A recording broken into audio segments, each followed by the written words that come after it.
India TV YouTube channel को subscribe करें और बेल आइकन दबाएं। दिल्ली में बाटला हाउस जजमेंट के बाद बीजेपी ने कांग्रेस पर साधा निशाना। आतंकवाद के खिलाफ दिल्ली पुलिस की लड़ाई में कमजोर करने के आरोपों की जांच कराने की मांग। रविशंकर प्रसाद ने कहा, वोट के लिए कांग्रेस ने बाटला हाउस एनकाउंटर पर उठाए थे सवाल, सोनिया गांधी के आंसू निकल रहे हैं या नहीं।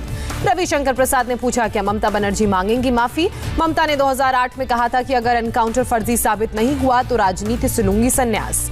लोकसभा में महंगाई और महंगे तेल के मुद्दे पर भारी हंगामा, सदन की कार्यवाही दोपहर 2 बजे तक स्थगित। किसानों के मुद्दे पर लोकसभा में हरसिमरत कौर और रेल मंत्री पीयूष गोयल के बीच हुई बहस। हरसिमरत कौर ने पूछा, अनाज खरीद में लैंड रिकॉर्ड की क्या जरूरत। पीयूष गोयल ने कहा, किसान हित के लिए काम कर रही है सरकार, किसानों के हित में पारदर्शी व्यवस्था। लोकसभा में राहुल गांधी पर केंद्रीय मंत्री गिरिराज सिंह का पलटवार, राहुल गांधी को स्कूल भेजने की जरूरत बताया।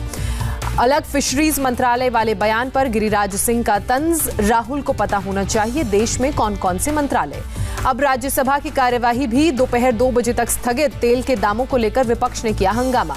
विपक्षी सांसदों ने महंगाई पर चर्चा के लिए दिया था नोटिस, राज्यसभा के सभापति ने चर्चा की नहीं दी इजाजत। दिल्ली सरकार ने 69,000 करोड़ का बजट पेश किया। मनीष सिसोदिया ने कहा, आजादी के 75 साल पूरा होने पर 75 सप्ताह तक 500 जगहों पर तिरंगा लहराया जाएगा। दिल्ली सरकार ने तिरंगा फहराने के लिए 45 करोड़ का रखा प्रावधान, स्कूलों में रोजाना लगेगी देशभक्ति की क्लास। दिल्ली के बजट में भगत सिंह के जीवन पर कार्यक्रम के लिए 10 करोड़ का प्रावधान, बाबा साहब अम्बेडकर पर कार्यक्रम के लिए 10 करोड़ का प्रावधान। शिक्षा पर फिर दिल्ली सरकार का पूरा फोकस, कुल बजट का करीब 25% शिक्षा पर होगा खर्च, 16,377 करोड़ का शिक्षा बजट। दिल्ली के डिप्टी सीएम ने 9,934 करोड़ रुपए का हेल्थ बजट पेश किया, कुल बजट का 14% हिस्सा। बजट में दिल्ली में मुफ्त कोरोना वैक्सीन के लिए 50 करोड़ का प्रावधान। सिसोदिया ने कहा, दिल्ली के सरकारी अस्पतालों में कोरोना वैक्सीन फ्री लगती रहेगी। दिल्ली सरकार ने 2047 तक दिल्ली की प्रति व्यक्ति आय सिंगापुर के बराबर करने का रखा लक्ष्य। दिल्ली के हर नागरिक के लिए हेल्थ कार्ड जारी किया। पीएम मोदी ने भारत और बांग्लादेश के बीच बने मैत्री सेतु का वर्चुअल उद्घाटन किया। वर्चुअल कार्यक्रम में बांग्लादेश की पीएम शेख हसीना भी मौजूद। त्रिपुरा और बांग्लादेश के बीच बहने वाली फेनी नदी पर बना है पुल। पीएम मोदी ने कहा, फेनी ब्रिज के खुल जाने से अंतर्राष्ट्रीय सी पोर्ट से भारत का सबसे नजदीक का शहर बन जाएगा अगरतला। पीएम मोदी ने कहा, त्रिपुरा में डबल इंजन की सरकार से दिख रहा है बदलाव। पीएम मोदी ने पीएम किसान सम्मान निधि से लेकर आयुष्मान भारत योजना तक का लोगों को लाभ मिलने की बात कही। चुनाव लड़ने के ऐलान के बाद आज पहली बार नंदीग्राम जाएंगी ममता बनर्जी, कल करेंगी अपना नामांकन दाखिल। ममता ने पदयात्रा के बाद फिर खेला होबे का लगाया नारा, कहा बंगाल में सिंडिकेट नहीं चाहिए, बंगाल में मोदी नहीं चाहिए।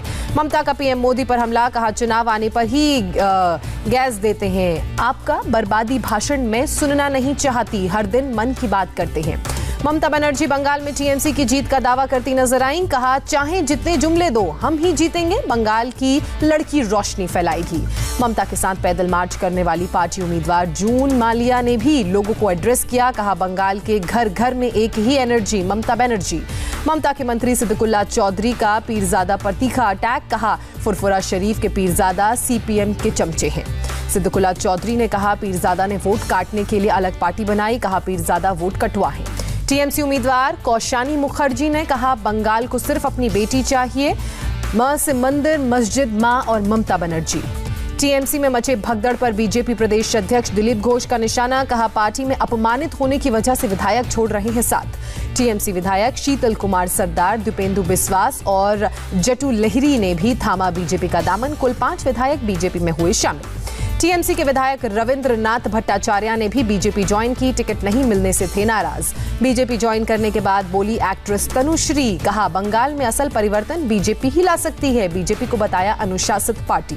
12 मार्च को नंदीग्राम से नामांकन दाखिल करेंगे शुभेंदु अधिकारी, नामांकन के दौरान केंद्रीय मंत्री स्मृति ईरानी भी होंगी मौजूद। बीजेपी ने बंगाल की एक और सीट पर उम्मीदवार का किया ऐलान, पुरुलिया की काशीपुर सीट पर कमलाकांता हसंदा को मैदान में उतारा।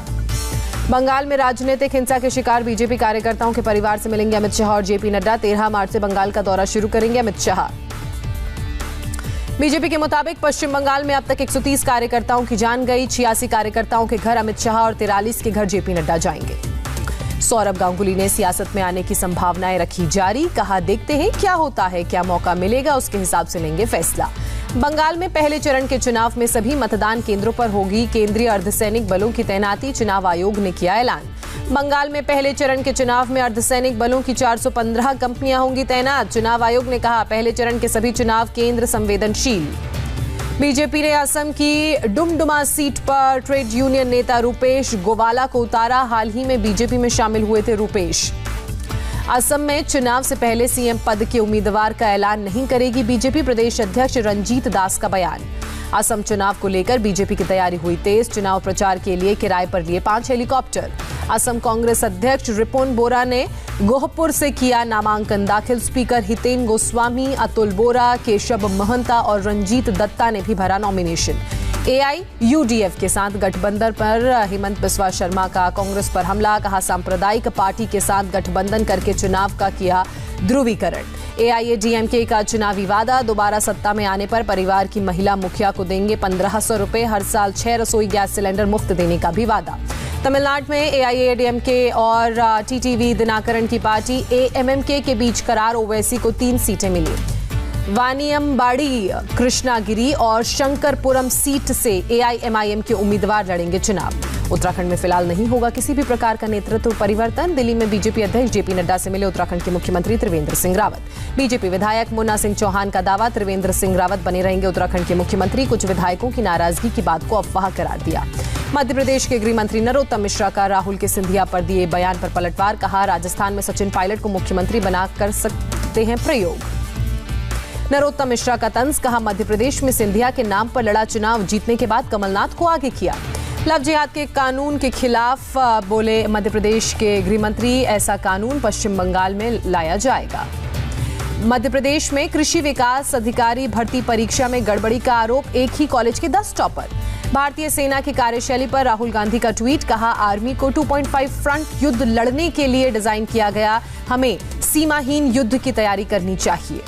महाराष्ट्र विधानसभा में बीजेपी विधायकों का प्रदर्शन, बजट को लेकर महाअघाड़ी सरकार का विरोध। सामना में महाराष्ट्र सरकार के बजट की जमकर की गई तारीफ, कहा विपक्ष कुछ भी कहे लेकिन कोरोना की चुनौतियों के बीच राज्य को आगे ले जाने वाला है ये बजट।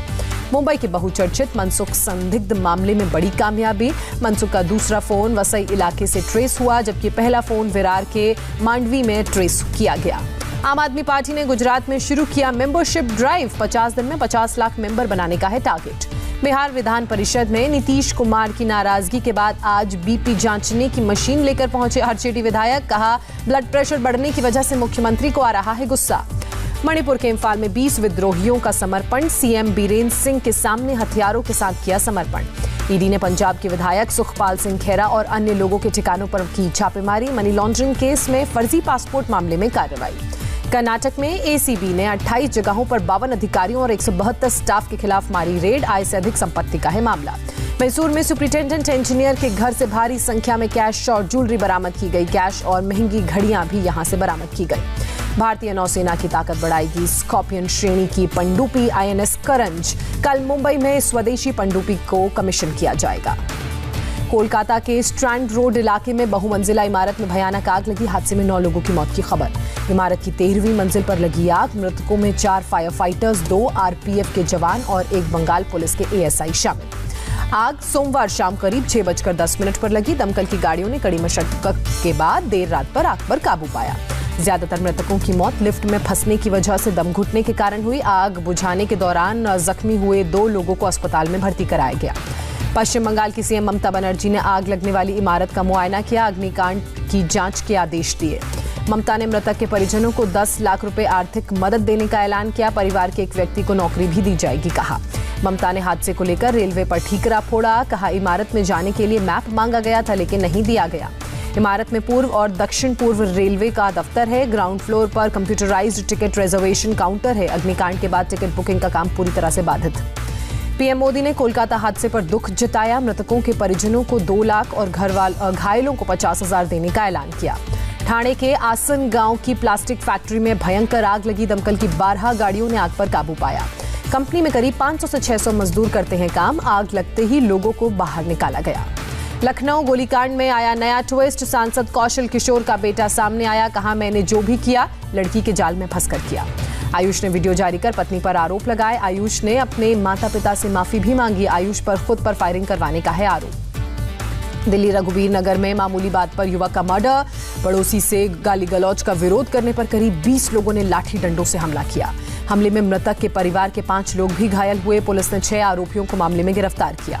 आगरा में 24 घंटे के अंदर गिरफ्तार हुआ डबल मर्डर का आरोपी। मुठभेड़ के बाद बरामद हुआ तमंचा।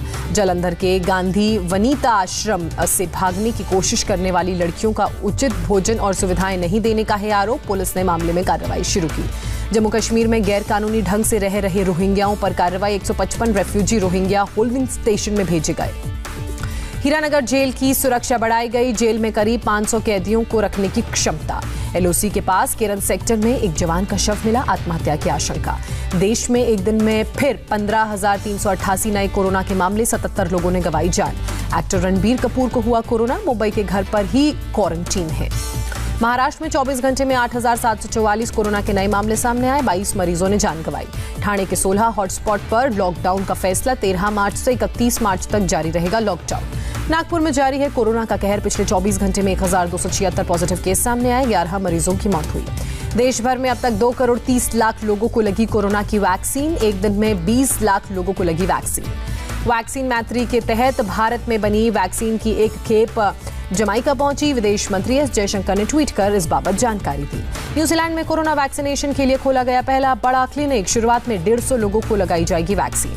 म्यांमार के यांगून में सैन्य तख्तापलट के खिलाफ विद्रोह को दबाने के लिए पुलिस ने इस्तेमाल किए ग्रेनेड और रबर बुलेट्स। खबर की आधिकारिक पुष्टि नहीं। पश्चिमी यमन में हाउती विद्रोहियों का ड्रोन और मिसाइल से हमला, करीब 2 दर्जन से ज्यादा लोग जख्मी। टीम इंडिया और न्यूजीलैंड के बीच इंग्लैंड के साउथहैम्पटन में 18 जून से खेला जाएगा वर्ल्ड टेस्ट चैंपियनशिप का फिनाले। सौरव गांगुली ने की बाबत पुष्टि।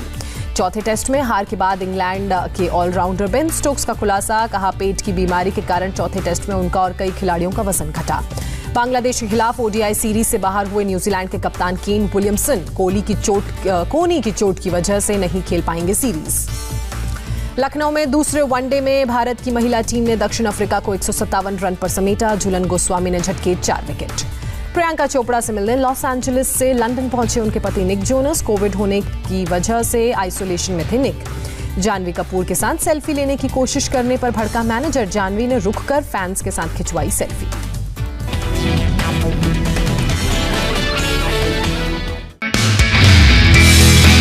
नमस्ते, मैं हूं मीनाक्षी जोशी। वीडियो और खबरों से अपडेट रहने के लिए India TV YouTube channel subscribe करें। बेल आइकन दबाना ना भूलें। जुड़े रहें इंडिया टीवी के साथ।